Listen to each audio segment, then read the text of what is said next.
California has pioneered two major structural reforms to its elections, the top two primary and independent redistricting. Let's examine how each was designed to work and how well it has actually delivered. The top two primary, adopted in 2010, works like this. All candidates for legislative and congressional office, regardless of party, appear on a single primary ballot, and the top two vote-getters advance to November, even if both are from the same party. It was designed to do three things: open primaries to all voters, including independents, create real competition in safe districts through same-party general elections, and select more moderate candidates by giving moderate voters a meaningful role. The empirical record, after more than a decade, is mixed.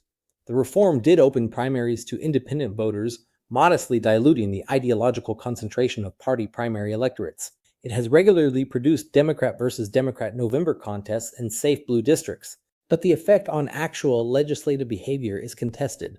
Research finds modest moderation in some same-party matchups, but no wholesale ideological moderation or surge in bipartisanship. The 2024 Senate race revealed a less discussed feature: strategic manipulation.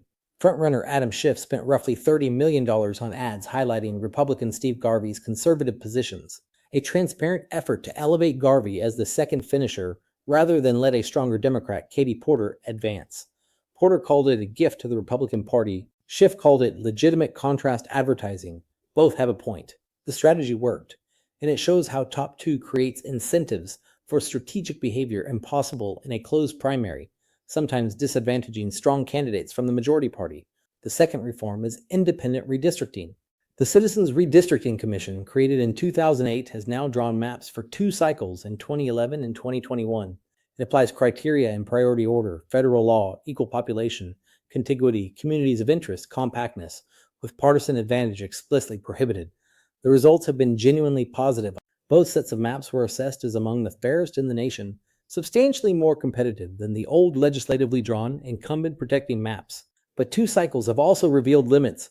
The communities of interest criterion is flexible enough that organized groups can influence the commission through coordinated testimony, and the commission must navigate tension between Voting Rights Act requirements and its compactness criteria without clear guidance on how to prioritize them.